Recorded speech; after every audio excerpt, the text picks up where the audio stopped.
ہم انسان بنیادی طور پر رشتوں کے لیے بنائے گئے ہیں۔ ہمارے دماغ کی ساخت ہی ایسی ہے کہ ہم دوسروں کے ساتھ تعلق، محبت اور وابستگی تلاش کرتے ہیں۔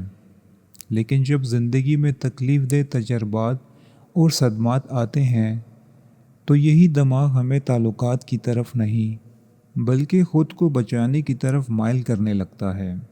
یہی وجہ ہے کہ جن لوگوں نے زندگی میں گہرے زخم سہے ہوتے ہیں ان کے لیے صحت مند اور پرسکون رشتے قائم کرنا اکثر مشکل ہو جاتا ہے۔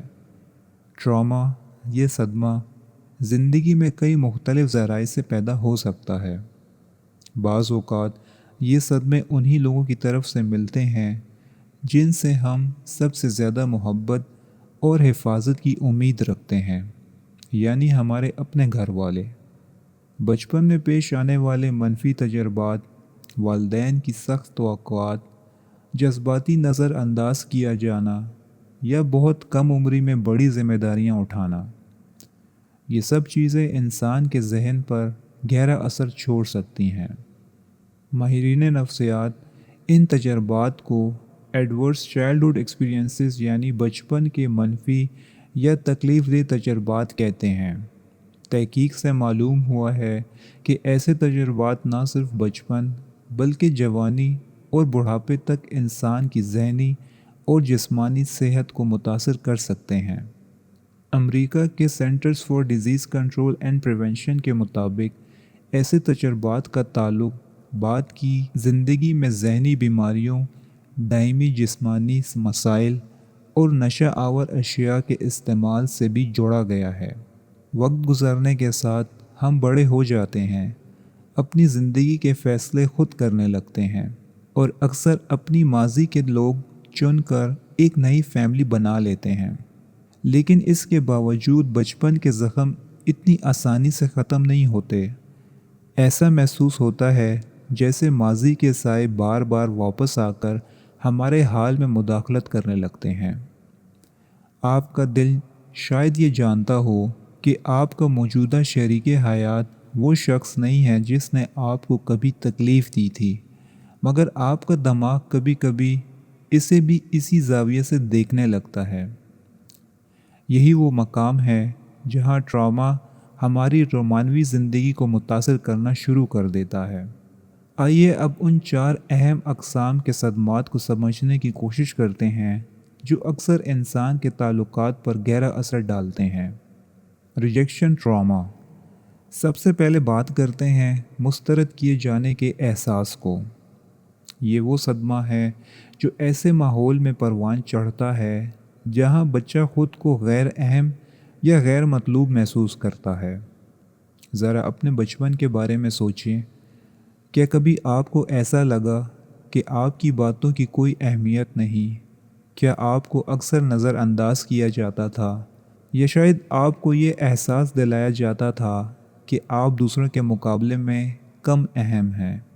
اگر بچپن میں محبت اور توجہ کے بجائے بار بار رد کیے جانے کا تجربہ ہوا ہو تو یہ احساس انسان کے اندر بہت گہرائی تک بیٹھ جاتا ہے۔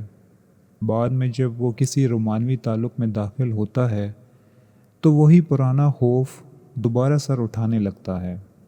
2015 میں dialogues in clinical neuro science میں شائع ہونے والی ایک تحقیق کے مطابق جب کوئی شخص رشتے میں خود کو مسترد محسوس کرتا ہے تو اس کے اندر شدید جذبات پیدا ہو سکتے ہیں، جیسے کہ دکھ، حسد، تنہائی، شرمندگی، احساس جرم اور سماجی بے چینی۔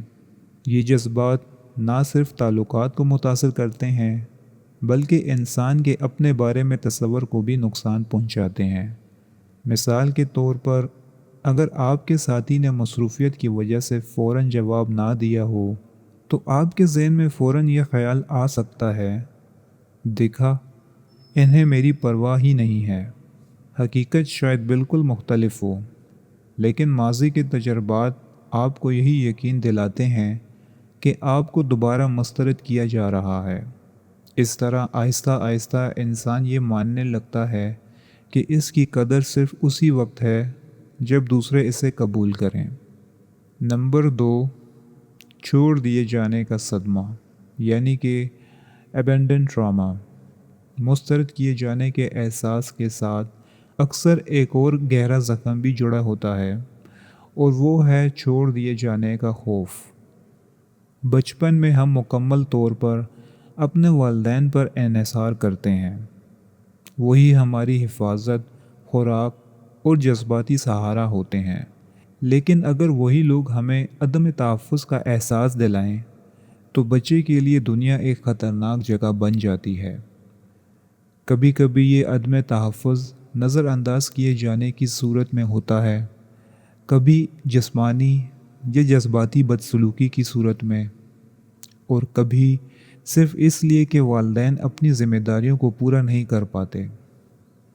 جب ایک بچہ ان حالات سے گزرتا ہے تو وہ اکثر یہ سمجھ نہیں پاتا کہ اصل مسئلہ کیا ہے۔ نتیجتاً وہ اپنے بارے میں منفی نتیجہ نکال لیتا ہے، شاید میں محبت کے قابل ہی نہیں ہوں۔ ایسے تجربات بعد میں انسان کے اندر اینشیس اٹیچمنٹ اسٹائل، یعنی بے چینی پر مبنی وابستگی کا انداز پیدا کر دیتے ہیں۔ 2017 کی ایک تحقیق کے مطابق ایسے لوگ اپنے رشتوں کے بارے میں مسلسل فکر مند رہتے ہیں۔ انہیں ہر وقت یہی خوف ہوتا ہے کہ کہیں ان کا ساتھی انہیں چھوڑ نہ دے۔ اس خوف کے زیر اثر انسان کبھی حد سے زیادہ چمٹنے لگتا ہے، کبھی غیر ضروری حسد ظاہر کرتا ہے، اور کبھی چھوٹی سی بات پر شدید رد عمل دکھاتا ہے۔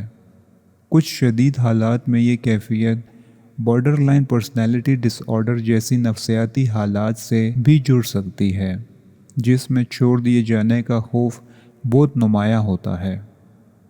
اب ہم نمبر 3 پر دیکھتے ہیں بیٹرائل ٹراما، یعنی دھوکے کا صدمہ۔ بچپن کے زخموں میں سے شاید سب سے تکلیف دہ وہ ہوتے ہیں جو ہمیں ان لوگوں کی طرف سے ملتے ہیں جن پر ہم نے مکمل بھروسہ کیا ہوتا ہے۔ دھوکے کا صدمہ اس وقت پیدا ہوتا ہے جب کوئی قریبی شخص جیسے والدین یا شریک حیات ہماری توقعات اور اعتماد کو توڑ دیتا ہے۔ یہ کئی صورتوں میں سامنے آ سکتا ہے۔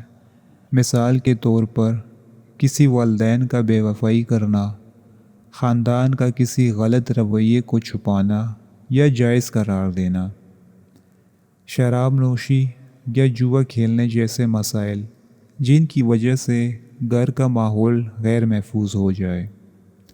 جب ایک بچہ ایسے حالات کا سامنا کرتا ہے تو اس کے لیے حقیقت کو قبول کرنا بہت مشکل ہوتا ہے، کیونکہ وہ انہی لوگوں پر انحصار کرتا ہے جنہوں نے اسے تکلیف دی ہوتی ہے۔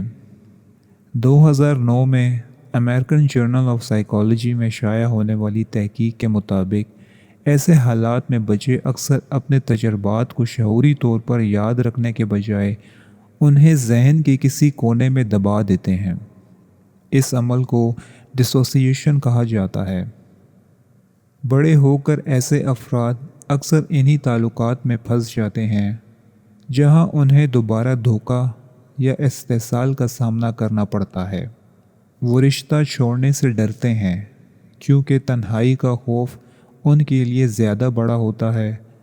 یوں وہ بظاہر مسکراتے رہتے ہیں لیکن اندر سے خاموشی کے ساتھ تکلیف برداشت کرتے رہتے ہیں۔ نمبر 4، ذلت اور شرمندگی کا صدمہ، یعنی ہیومیلیشن ٹراما۔